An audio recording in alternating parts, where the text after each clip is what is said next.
আজকে আমি তোমাদের সাথে মাশরুমের দারুণ একটা রেসিপি শেয়ার করব। মাশরুম তো তোমরা অনেকভাবেই খেয়েছো, একবার এইভাবে মাশরুম বানিয়ে দেখো, খেতে কিন্তু দুর্দান্ত লাগে।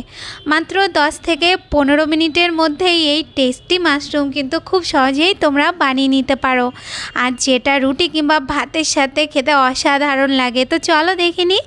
তো মাশরুম বানানোর জন্য দেখো, প্রথমে আমি এখানে মাশরুম নিয়ে নিচ্ছি। এরপর আমি মাশরুমটাকে প্রথমে ভালো করে একটু জলের মধ্যে ধুয়ে নেব। তো 2-3 বার ভালো করে ধোয়ার পর এরপর মাশরুমের যে ওপরের অংশটা থাকে না, সেই ওপরের অংশে দেখবে এরকম পাতলা চামড়া থাকে, সেটাকে এইভাবে হাতের সাহায্যে এইভাবে আস্তে আস্তে করে উঠিয়ে নেবে, তাহলে দেখবে মাশরুমটা পরিষ্কার হয়ে যাবে। মাশরুমটা পরিষ্কার হয়ে গেলে তারপর মাশরুমটাকে আরও একবার একটু ধুয়ে নেবে। দেখো মাশরুমগুলো আমার সব ছাড়ানো হয়ে গেছে। এরপর আমি মাশরুমগুলোকে এইভাবে একটু কেটে নেব। মাশরুমগুলো যদি একদম ছোট সাইজের হয় তাহলে 1 টুকরো করবে, আর যদি একটু বড় হয় তাহলে 3 থেকে 4 টুকরো করে কেটে নেবে। তো এই যে দেখো, আমি মাশরুমগুলোকে ভালো করে একটু কেটে নিয়েছি। মাশরুমগুলো কাটা হয়ে গেলে এরপর আমি মাশরুমের মধ্যে এখানে আমি 2 চামচের মতন দিয়ে দিচ্ছি টক দই, দিয়ে দিচ্ছি পরিমাণ মতন একটুখানি লবণ, আর এখানে আমি দিয়ে দিচ্ছি 1.5 চামচের মতন একটু লঙ্কার গুঁড়ো, আর দিয়ে দিচ্ছি অল্প পরিমাণ হলুদ। এরপর আমি ভালো করে মাশরুমটাকে এই সব কিছুর সাথে একটু মিশিয়ে নেব। মাশরুমটা মেশানো হয়ে গেলে এরপর আমি এই দিকে গ্যাসের উপরে কড়াই বসিয়ে দিয়ে তার মধ্যে সর্ষের তেল দিয়েছি, আর দিয়ে দিয়েছি 1 চামচের মতন গোটা জিরে আর কয়েকটা গোটা গরম মশলা। তারপর আমি ওর মধ্যে দিয়ে দিচ্ছি একটু মোটা মোটা করে কেটে রাখা পেঁয়াজ। তো এখানে 2টো বড় সাইজের পেঁয়াজ দিয়ে পেঁয়াজটাকে একটু সময়ের জন্য ভেজে নিয়ে এরপর আমি ওর মধ্যে দিয়ে দেবো 8-10টার মতন রসুন কোয়া। তারপর ভালো করে পেঁয়াজটা একটু লাল লাল করে ভেজে নিয়ে এরপর আমি ওর মধ্যে দিয়ে দিচ্ছি এখানে 1 ইঞ্চির মতন আদা আমি ঘষে দিয়েছি, আর 3-4টের মতন কাঁচা লঙ্কা দিয়ে এরপর ভালো করে পেঁয়াজটাকে একটু নাড়িয়ে ছাড়িয়ে নিয়ে তারপর আমি ওর মধ্যে দিয়ে দিয়েছি 1টা টমেটো কুচি, আর দিয়ে দিয়েছি সামান্য একটু লবণ।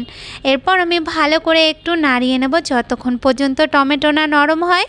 টমেটোটা নরম হয়ে গেলে এরপর আমি ওর মধ্যে জল দিয়ে তারপর আমি ঢাকা দিয়ে 2 থেকে 3 মিনিটের মতন একটুখানি টমেটোটাকে হতে দেবো। তো দেখো এখানে টমেটোটা একদম হয়ে এসছে। এরপর আমি ভালো করে একটু মশলাটাকে একটু ঘেটে দিয়ে তারপর আমি ওর মধ্যে যেই মাশরুমটাকে আমি মাখিয়ে রেখেছিলাম সেই মাশরুমটা আমি দিয়ে দেবো। মাশরুমটা দিয়ে এরপর আমি ওর মধ্যে দিয়ে দেবো এখানে আমি 1 চামচের মতন একটু কাশ্মীরি লঙ্কার গুঁড়ো, আর এখানে আমি দিয়ে দিচ্ছি 1/2 চামচের মতন একটুখানি ধনে গুঁড়ো। তারপর আমি ভালো করে মাশরুমটাকে এই মশলাগুলোর সাথে একটু সময়ের জন্য কষিয়ে নিয়ে এরপর আমি ওর মধ্যে দিয়ে দেবো মটরশুঁটি। মটরশুঁটিটা দিয়ে এরপর হালকা হাতে একটুখানি নাড়িয়ে নিয়ে এরপর আমি ওর মধ্যে 1 কাপের মতন একটু জল দিয়ে তারপর একটু নাড়িয়ে এরপর ঢাকা দিয়ে 4 থেকে 5 মিনিটের মতন একটু হতে দিতে হবে। 4-5 মিনিট পর আমি ঢাকনাটা উঠিয়ে দিয়ে এরপর আমি ওর মধ্যে দিয়ে দেবো একটু কাসুরি মেথি, আর এখানে আমি একটু আদাকে একটু সরু সরু পাতলা করে কেটে রেখেছিলাম সেটা আমি দিয়ে দেবো, আর দিয়ে দেবো বেশ খানিকটা ধনেপাতা কুচি। তারপর আমি হালকা একটু নাড়িয়ে নেব। আচ্ছা, এখানে একটা কথা বলি, যদি তোমরা রাইস দিয়ে খাও তাহলে একটু পাতলা করবে, আর যদি রুটি দিয়ে খাও তাহলে এরকম গ্রেভিটা রাখলেই হবে। তো এই যে দেখো আমাদের মটর মাশরুম একদম রেডি হয়ে গেছে। তোমরা একবার এইভাবে বানিয়ে দেখো, খেতে কিন্তু ভীষণ ভালো লাগে।